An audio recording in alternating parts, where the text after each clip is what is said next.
the world.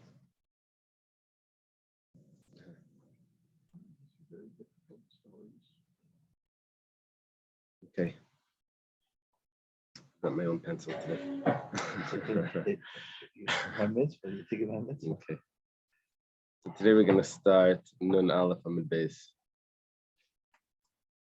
Nun Aleph Amud Beis on the bottom. That's 51b. Right at the end. It's 2 or 3 lines up. Boy Rav asked the question. Okay, we thank Hashem that we're able to learn Torah every day. In the schus of our learning, we should have Beis Hamikdash immediately. Okay. Rav has a question like this. An ant. Call it an ant over there, or an insect? Entire ant. An entire ant. Shechasra. It's missing something. It's missing part of the ant is missing a leg or something. Something that it can still live. Probably can't get its food, but it can still live without that leg. Is it considered a barrier? Yes. Yeah. Now, what's the halach? The Gemara explains the question. Shiura gemirina v'hachaser. When you said that the concept of a barrier means that it's an entire being. So an entire being.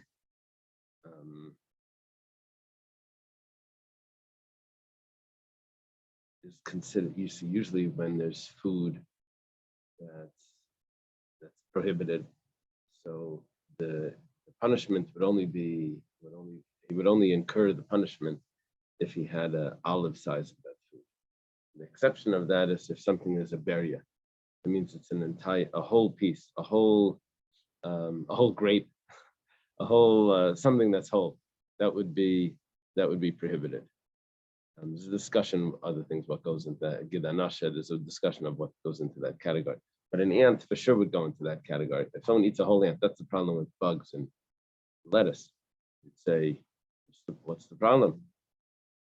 The lettuce is so much, 60 times more than the bugs. It should be nullified. Say, no, it's a barrier. The barrier has special halachas. Halachas regarding if you eat it, there's lashes, even though you didn't eat it, kazayas, you only ate this little bit. Now we're asking, let's say that barrier is missing a little piece. So what's the concept of a barrier is that it's whole. But we're saying, but it can still live, so consider it whole. You know, maybe it's like has a handicap. You know, it can't run with or walk with the other ants, but it's getting around. So do we say shira gemira and that it needs to be entirely whole? V'chaser, this is not whole. Like barrier gemira, or it just needs to be an existence. V'hayika, and it is an existence. It's alive. You hear the question? It's a very good question. If a barrier needs to be, you know what a barrier is, right? Barrier is an entire being. Does it need to be entire, or just does it need to be alive? And that's entire. And that's if it's missing a leg, we could still consider the barrier, like an ant. Okay, Amar Rav Yehuda midiskarta. Rav Yehuda midiskarta. On top of Nun Beis, top of 52. He says like this: Tashema puts the verses in Parsha Shmini, which discuss the 8 creatures that give off impurity when they're dead. Now, those are besides for animals give off impurity when they're dead, but the smaller creatures, the lizards, and it has to be only one of these 8 that would give off the impurity. So when it talks about them, it says one verse says Tashema Bahem. If anyone that touches them, Bahem, in them, but it means basically them. Anyone that touches one of them, Yachal Bekulam. That sounds like it needs to be whole. It will only give off impurity if it's whole. Talmud Mayhem. Now, it's possible that Bekulam means you have to touch all 8 of them. So, is that how it translates it? Bekulam means all 8, or Bekulam means the whole thing? All of them means all 8? Okay, maybe it means all 8 of them. So then the pasuk says mayhem, only some of them, from them. Yeah, we're jumping. We're jumping to different types of impurity because we're asking a question about a barrier. Only yachal michzasam. Talmud Laimar, that means only some of them, because mayhem means from them. Prefix mem means from. The prefix beis means in or with. But over here, you're not going to really translate it because you're not touching in them, you're just touching them. So Hakate said, how is this? So Talmud Laimar Bahem, Hakate said, how is this? Achiga b'michzasan shuka kulei. You have to touch part of it, which is like a whole thing. Shira Chachamim, the sages gave a measurement for this, the ka'adasha, the size of a lentil. So it says adasha, a lentil. Shekena chaymet, because this type of lizard, like a sand lizard or something, chilas priyasi b'ka'adasha. So what we did was like this. We took two verses. One of them says that you have to touch all of it. Other one says, or all of them. Other one says you have to touch from them, which means some of them, or some of it. And the Gemara says that how will we have all of it, that's some of it, and some of it, that's all of it.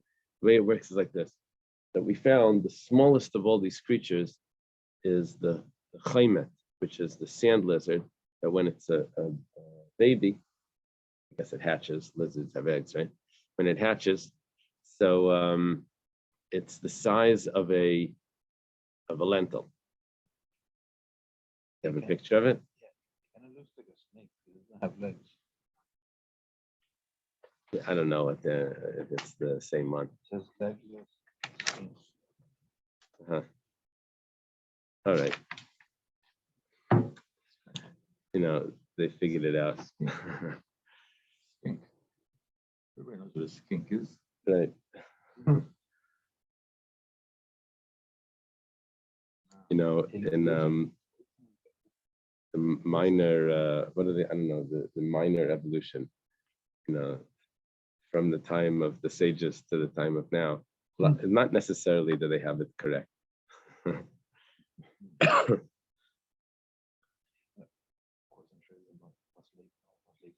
Right, it doesn't look like this. So they found like this, that the smallest of all these creatures is going to be this chaymet, which is the size of an adasha. Shekain chaymet, chilas b'yasik adasha. And shmamina, okay, one second, before we go further, what we said was like this. You need to have, if it's going to be a piece of a creepy crawly, then it needs to be at least the size of an adasha. Why an adasha? Because that is the size of all of it. Because the smallest whole creepy crawly is an adasha, is a lentil size. So we found the size that's complete. That would be, even if it's part of it, it's good enough.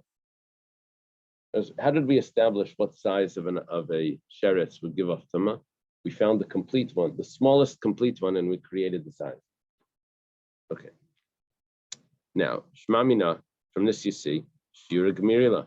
You see that you just created the size. The chaymet, the smallest chaymet, has to be together with its legs. So you see, you created a size, it needs to be complete. So we have an answer now to our question. Question was, let's say there's an ant that's missing a leg. Is it going to give off tama because it's considered a beria? I said no. Where do we get this whole concept from? We got it from the chaymet, and over there we measured a complete one, and we're getting it when we created a size. So it needs to be complete together with the legs. Eating these things doesn't necessarily give tuma, does it? It's just something that's us. No, there's two aspects to this. There's eating it, and then there's tama. There's both of them. Yeah, and that concept is borrowed. So anything that's non-kosher gives off tuma? No. No. There's the laws of tama which are not applicable today. Right. But because those laws exist, so when it comes to kosher laws, so usually if it would be a little piece of something that was in the lettuce, you would say that it's nullified.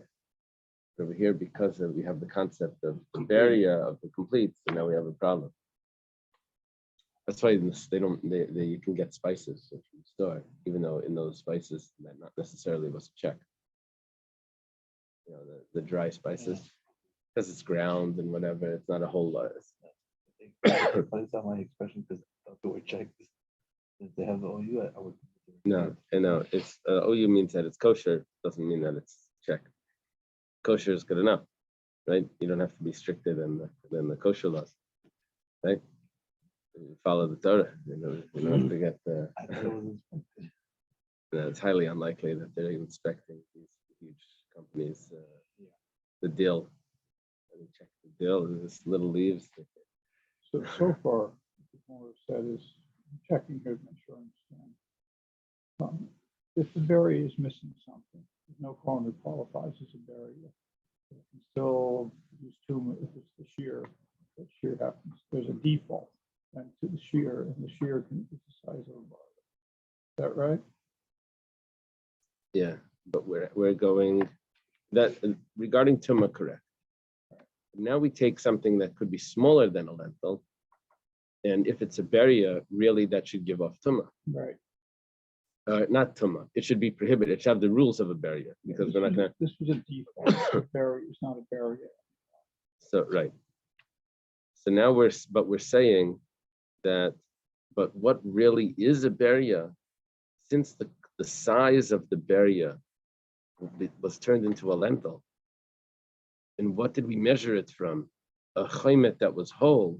That means that we created a size based on something that's whole. That means that a beria needs to be whole. So the ant that we are trying to consider a beria, if it's missing a leg, it's not whole. The Gemara now says, not necessarily. We'll see. Amar Rav Shmaya. Rav Shmaya says, is that common? Rav Shmaya? I think I have come across it, but it's not. Okay, Kibain and Shiura. When do we need the measurement? If it's not a lentil size, it's not going to give off tumah. Because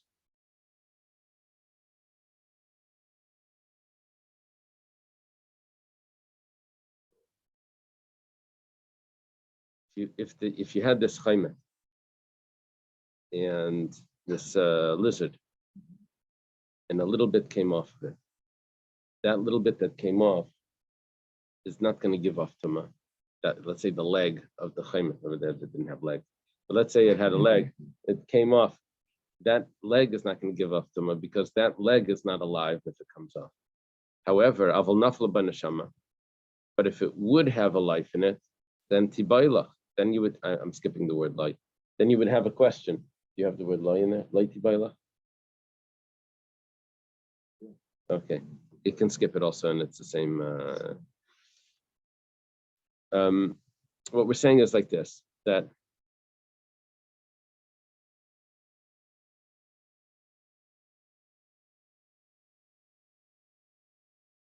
by those creepy crawly creatures, you're right.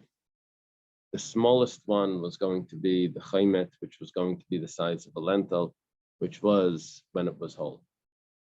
But if you would actually have something that was smaller than that, that was alive, maybe the halacha would be the same. You have no proof that something that's smaller than that, that's alive, is not going to be a beria.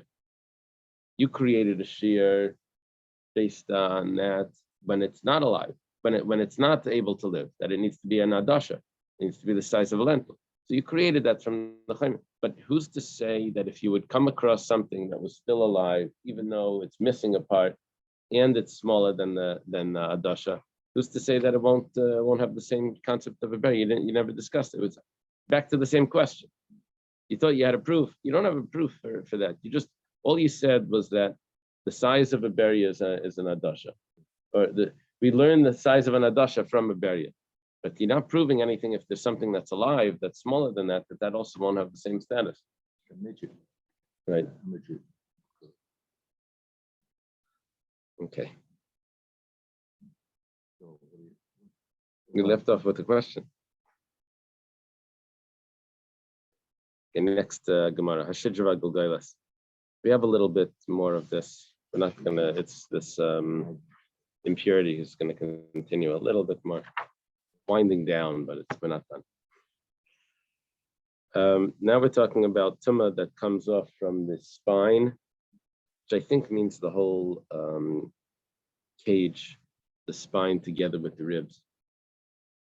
That's what I think it means. And the skull. So we said in the Mishnah that those are things that the Nazir, if he would come into a house that was in, he would have to shave and restart his count. On these things, the Nazir shaves and restarts. One of them is ala shidra val gulgailas, on the spine and on the skull. Even if there's no bone, even if there's no meat attached to those bones, there's no flesh attached to those. Talking about a corpse, not an animal. Right. As long as it's coming back. Right. The upper body. The Halloween. Right. Yeah. They're really trying to teach us this a lot. Like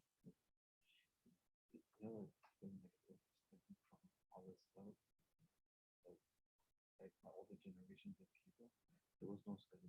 They would use the study. Oh. So like it can be Well, that's where the discussion, right? Yeah. So they would actually take a corpse and hang it up. No, not a corpse. I guess they did dry bones. I guess after the war. It was like before, because now they have like these plastic skeletons. But like 100 years ago, there was no plastic skeletons. They would use like real, like the teachers in the university, everything. Oh, well, in the university laboratories, there's gonna be cadavers. They're gonna be using real things. But the Halloween decorations, I never assumed would be real. But even like in school, now I remember when I was like in grade school, they would teach you like all the bones of the body and everything. They would have like these fake skeletons. Right. I assume the universities are not using fake. Well, they probably have fake, but they also have real ones. I was in the laboratory. I saw some. They have the real stuff over there. So that would give off. This does give us some. Yeah. I don't know if I told you. I was in Israel and I went on that tour of the city of David. You go in the tunnel. It's a great tour. Anyway, there's a guy behind me. I started to talk to him. So he says, listen to this. I said, what do you do? He was a very knowledgeable guy. I said, what do you do? He says, I'm just a lawyer. I said, what do you mean just a lawyer? It's not the just. My father's a lawyer. So he says, no, I'm just a lawyer because I wanted to be a doctor. But I'm a Kohen. And I was in Yeshiva University. And Rabbi Soloveitchik that year said, it was the first year of the Albert Einstein Medical School. Soloveitchik said that Kohanim are not allowed to go. He may have changed the ruling after that, but Kohanim are not allowed to go to the medical school because they have to work on cadavers. And Yeah. so he said, I was stuck. I became a lawyer. Oh, wow. Anyway, if you're a Kohen, you got to ask a rabbi. One of those. Okay. We have a question. It's unclear in the Mishnah if it means the spine plus and the skull, or it means the spine or the skull. So trying to find the main part of a person, not just the limbs, right? I guess it's something like that. Trying to see that even though the body is not complete, but a certain amount of it is enough to give off impurity. So the Mishnah said, ala shidra ve'ala golgailas, and the golgailas. What does that and mean? Does that mean and, or does it mean or?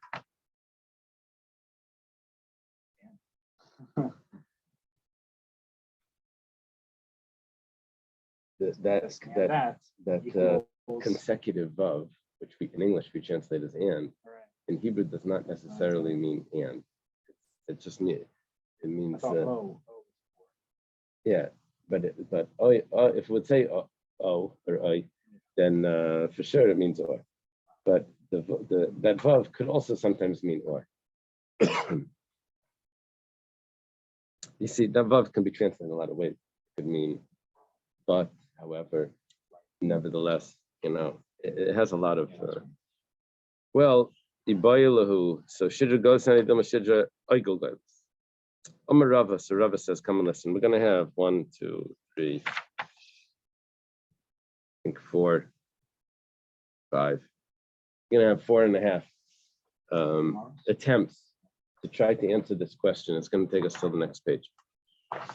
So each one quotes some sort of Tanaic source, and then it attempts to be a proof towards this question of, do we need the spine and the skull, or just the spine alone, or the skull alone, or independently?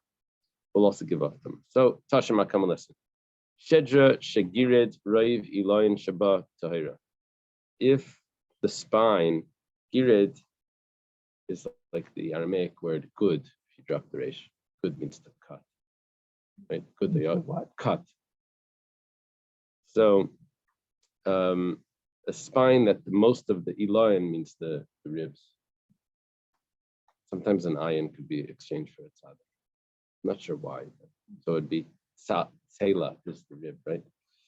A tzalois. So that most of the ribs were cut off. Tahira, it's pure. Is that correct in the translation? Is that how they're translating? It's pure. Ubekever, but if it's in a coffin, somehow the coffin combines it all, even though it's broken, but it combines it into one entity, and it will give off the tumah. So if it's the ribs? sorry, What's the word for ribs? Eileen, yeah, Yeah. That's an iron. yeah. So I'm suggesting that the ayin is exchangeable with the tzaddik. Sometimes I have to find other sources for that, but I believe, yeah, which would mean talois, which is the ribs, right?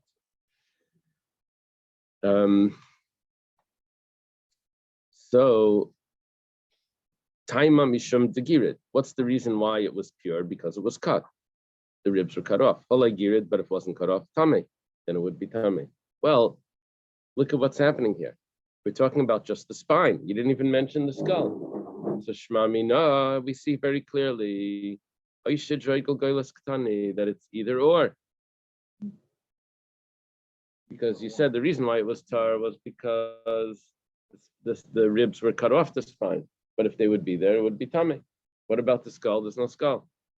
So that means that the spine itself. Gemara says, that's not what it says. We didn't say that there was no skull there. Kamash malan,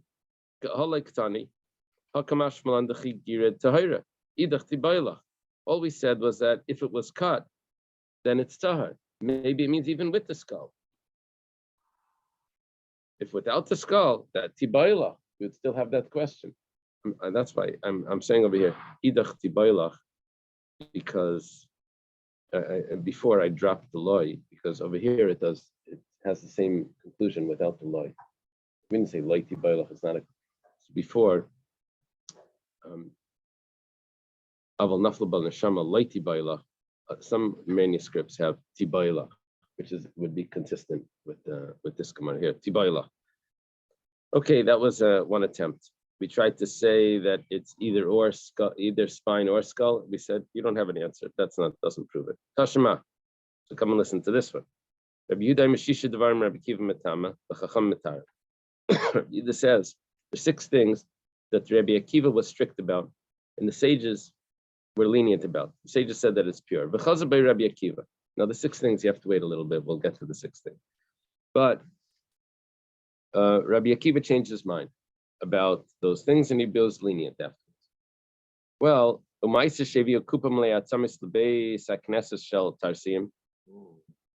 was a story where they brought a basket of bones to the Beis HaKnesses. Do they translate it as a synagogue, or they translate it as a gathering place? Synagogue. Okay, because the literal translation of Beis HaKnesses is a house of gathering, but the term that term Beis HaKnesses is usually used as a synagogue. Of Tarsium, of the coppersmiths, blacksmiths, possibly. They didn't put it under the roof. They put it under the open space of the Florida room. And Benichnas Tudas Araifa, Tudas the doctor comes in. We had him once before, I think. The color Araifa Nimai and all the doctors together with him. We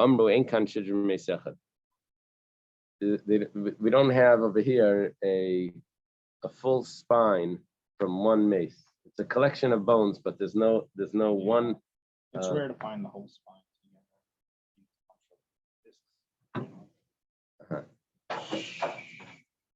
Whoa. You mean like in dinosaurs or animals that have been buried for a while? I mean, usually you always find it like in a place. What are you doing in your future? So this is like to the Sarif is like these archaeologists that try to put together the. I read this article about this guy that put together these bones. He claimed that they were dinosaur bones, and he had everyone coming in to view it. And then they came in and they said it's impossible. It couldn't have walked. That bone is too. The weight of it on that small bone, the leg couldn't have held up that whole thing, But he put it together with glue and. Okay. Another business.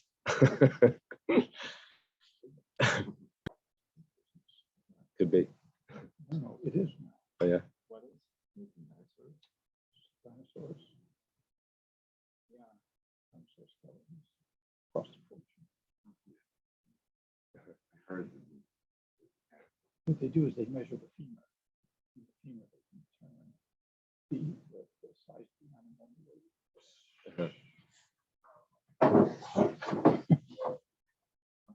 So they use this knowledge. It was this article. This article was about this guy that I read it in the Mishpacha magazine. It was a long time ago. from a long time ago, Byron Brown. maybe but he was in the Midwest, Byron Brown. and he claimed also that the American Indians were the 10 lost tribes. Yeah, everybody knows that. Oh, that's anyway. Okay, so time. What's they said? Okay, there's no full spine. Time of the lekas shidra de mechada.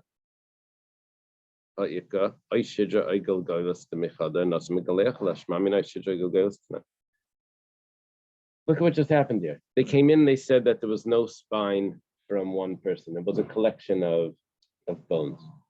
If it would have been a spine from one person, then that would have been enough for the Nazir to have to shave. That was the question over there. That's why they called the doctors in.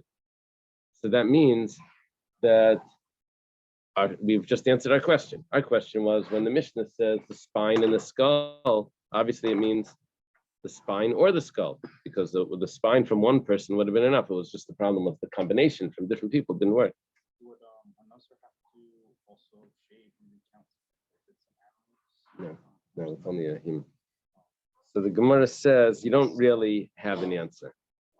The Gemara rejects this conclusion. It says "Laimi ba'i kamar," not only, which means like this: "Laimi ba'i shidra v'gul gailas d'mimei sechad leka." Not only was there no spine, I'm adding in the words "not only," right? Not only, that's what the Gemara is adding. Not only was there no spine and skull from one person, you didn't even have the spine without the skull or the skull without the spine from one person. Everything was separate. Notice, the fact that they said that there was no spine from one person doesn't mean that if there was, that would have been tameh. What they meant was you don't even have a spine from one person. But even if you did, you would still need the skull together with it. So we don't have a proof that the spine without the skull gives off material. Okay, let's try again. This is number 3. Dashamami minyana. Now we're going to go into remember we said Rabbi Akiva has 6 things that he's more strict than the sages. Here they come. What are those 6 things? Well, number 1, it's going to be a little bit difficult to number this. Al Aver min ames sheba mishnei mesim. A limb of a corpse that comes from 2 corpses. Now, I guess what that means is that it's a limb, but it's not one. It's one organ or one limb that's a combination of two corpses that put it together to make it whole. All right, so it's not a full. It's not an original limb. Rabbi Kiva says it's still tummy. But that would go against the spine that was combined spine. That would, yeah. So Rabbi Kiva would make that tummy. That's probably a combined spine. Let's see. Hold it. That's number one. Al Iver min achai sheba mishnei bnei adam, or a limb from a live person which was amputated, but it's the whole reason why it's a whole limb is because it came from two amputees. One limb and two amputees. I guess so.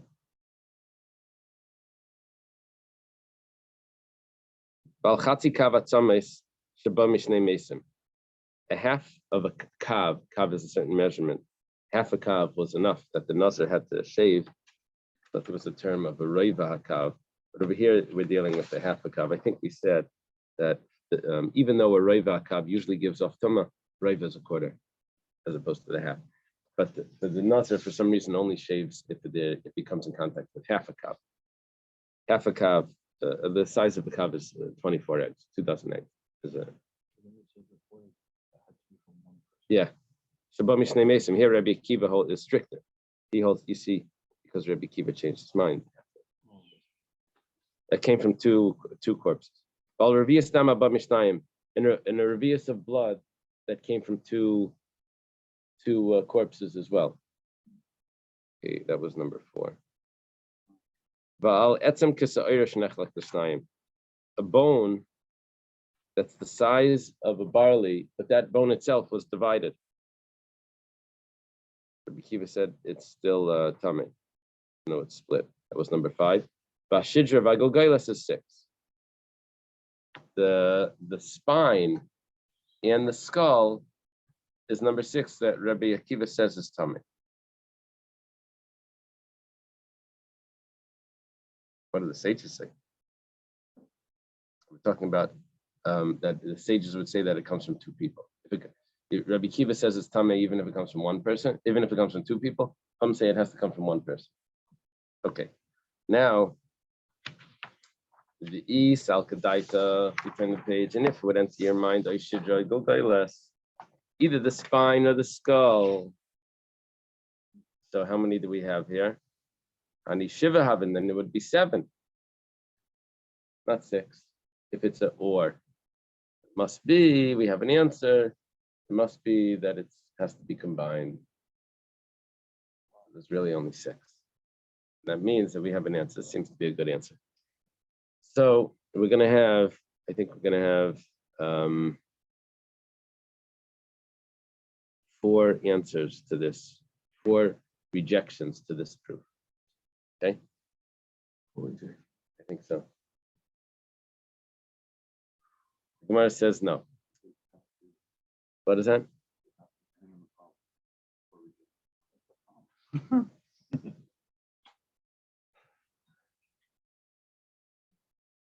gonna let him get away with that? What did he say? I'm not gonna. What happens with you? Okay. So kik tani kol hechad de pligi ala rabim lafuki etzem kasera diyachid de pligi ala. You want to know what's happening here? We were numbering it as we were learning it, but that was a mistake because when we gave the number 6, we were even though we listed 7 things, we were listing 6 of them that the sages argue, but there is a 7th one that there's an individual that argues. So that number 6 was not the list. The number 6 was regarding what the sages argued with. And let's go further. It's going to say, because lafuke etzem kasaira, that bone that's the size of a barley, that the yachidu the paligala, it's only an individual that argues on him. It's not the sages. The Tanya or the Tanan, etzem kasaira shnechlak l'shnayim. If you have a bone the size of a barley that's split into two. Rabbi Kiva Matami for Rabbi Yochanan ben Nuri Mitar. It's only Rabbi Yochanan ben Nuri. It's not the sages. It's an individual that argues with him. So when you said the number 6, you know what that was including? That was including the spine and the skull as two independent ones. That's going to be 7. No, the number 6 was not counting the number of 6 was not counting the bone that was split into 2, because that's not the sages that argue. It's only Rabbi Yochanan ben Nuri. That's rejection number 1. Rejection number 2. Iba Yasem, if you want, you could say Kiktani Ever Mena Meis, Ever Mena Chai like Ktani.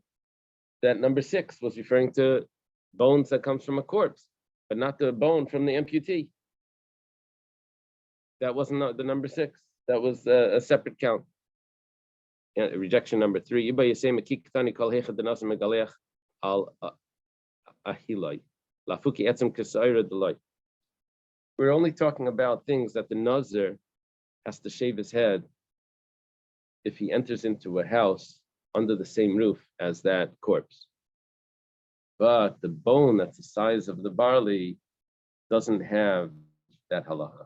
Bone the size of a barley only gives off impurity with contact, not with under the same roof. Remember that?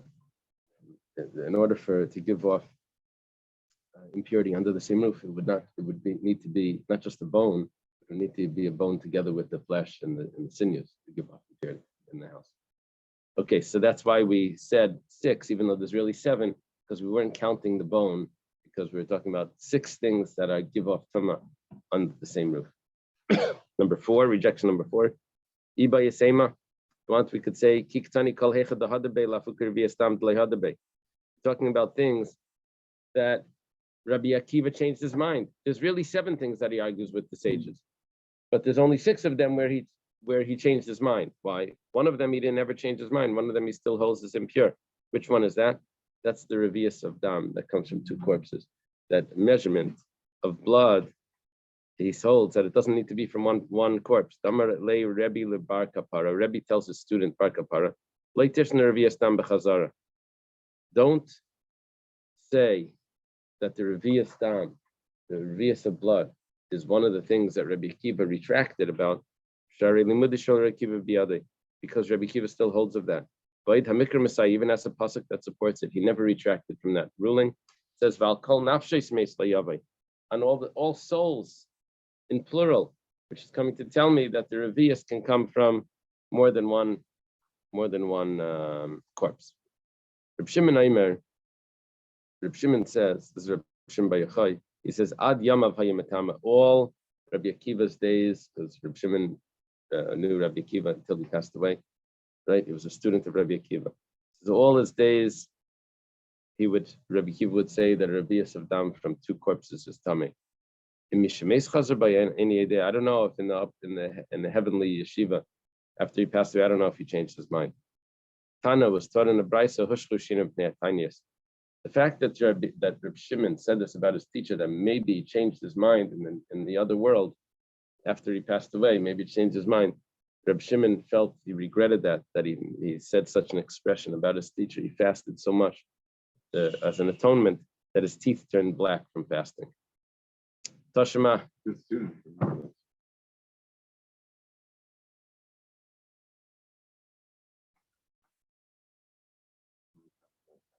What, that they remember the teaching? No, well, this was showing the respect that he had, that he wouldn't say that he said maybe he changed his mind in the other world. And that he felt he regretted. Wasn't derech eretz. Okay, so we had answer number 3, got rejected 4 times. We're still looking for the corpse that's just a spine and not a skull, or just a skull and not a spine. Will it give off impurity? Tashima, come and listen. This is answer number 4. The Tanya was started in the Brisa Vishamim Reva Atzamis Minhat Samim. A quarter of a kav of bones that come from a bunch of bones. Usually there's the word for bones is atzamais, but here for some reason it's atzamim. No, I'm not sure why. Or maybe it comes from 2 or 3 different limbs.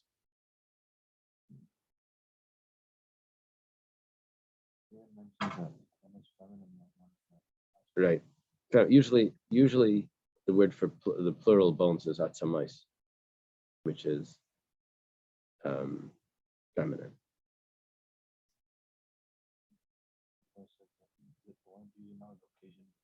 Oh yeah, I never saw it. Not in. I don't know. Okay. Oh yeah. Okay. Okay. So Beis Shammai says that it could come from 2 or 3 bones. Basil says it doesn't have to come from that. It could come from any part of the body. It could come from even a combination of a bunch of bones, as long as it's the majority of the bones. So, for example, the fingers, each hand has 30 bones in the fingers because there's 6 bones in each finger. So that would be 30 per hand. That would be 60 together with the toes. That would be 120, and 125 bones. This is a Taishus that discusses this. 125 bones is already the majority of the bones of the body because it's only 248. Right? I think we say today that there's 206. The doctors say there's 206, but in the Torah there's 248, and because the reason is because you're gonna run out. The reason is because when the bones, what's it called when they merge? Is it the bones they join together as they grow? So when when a baby's born, he has 300 and something bones. When he's 25, I think that's when all the bones stop or something, stop growing. So then it's 206. So in the middle, when he's 13, it's 248. That's my shot.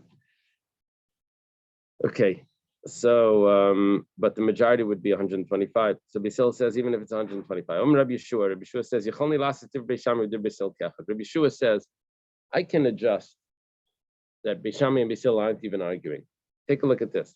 Beis Shammai say that if you're using the bones that are the build of the body, for example, the thigh and the leg, so then 2 or 3 would create, because that's the build, the structure of the body. Those are large bones. Or the 2, what is the shake? The thigh or the leg? The 2 thighs, and what's the yerech? One is the shin and one is the thigh. 2 shins and one. Which one is the shin? The shin is the shake. The shin sounds, but it has a shin in it. I don't know. The shin in the thigh. Or 2 thighs and 1 shin.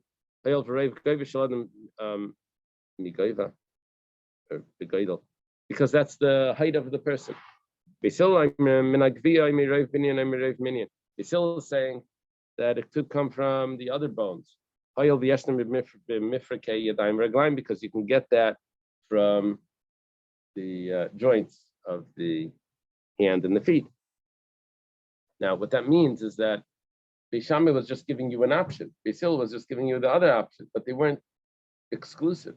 Each one was just giving you an example of what could be which type of bones would go into that reiva, quarter of a kav, to create the tumah. And what is the purpose of this comment about measuring that length to determine the height? Yeah. What is the purpose of that? Well, over here we're just saying that, right? When we talk about the bones that give off impurity, you need to have the majority of the bones. You say, well, what do you mean the majority of the bones? Majority of those little tiny bones? Do you count them all up, or is it the majority of the size of the person? So it's called roiv binyan or roiv minyan. The majority of the build of the person and the majority of the amount. Because you can get all those little bones, you have the majority of the bones, but it doesn't even come close to the person's size. So Beis Shammai was talking about the size, Basil was talking about just the amount.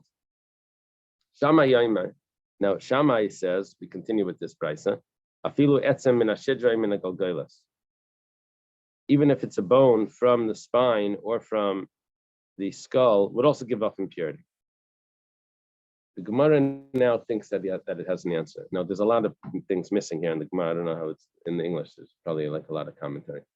But see, right here, that what the Gemara is suggesting is that you see what Shammai is saying, that the skull or the spine would give off impurity independent of each other, skull or the spine. That would mean that the Rabbanan would say that you need to have both.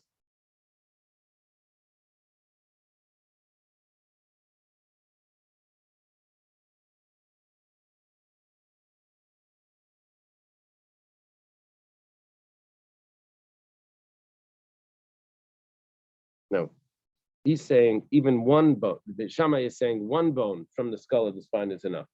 But in the Rabbanan are saying, no, not that you need to have both. You just need to have the whole spine or the whole skull, but you don't need to, exact the opposite. You don't need to have both. And now we have a proof that it's one or the other. It's the or.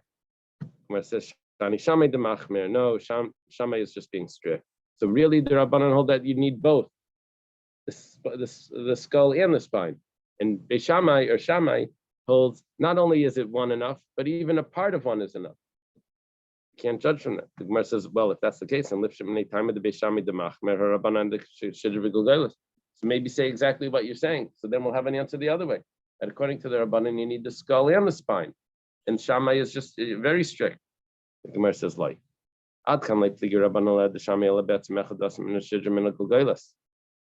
the whole machlokes over here, the Rabbanan are arguing if one bone from the spine, one bone from the skull is enough. But if it's intact, then afilu chadam minayin. Maybe one of them, missing the word maybe, then possibly one of them would be enough. In other words, basically, you don't have a proof for what the Rabbanan hold when you quote Beishamai. You don't have a proof of what the opposing opinion holds. Beishamai could be extremely strict more than the Rabbanan, and it could be just slightly more strict than the Rabbanan, depending on if the Rabbanan would say the skull alone and the spine alone, or if the Rabbanan would be much more lenient and say you need to have both together. That we don't have proof for. Let's leave it over here. Woo! Who's Moshe doing? Moshe is on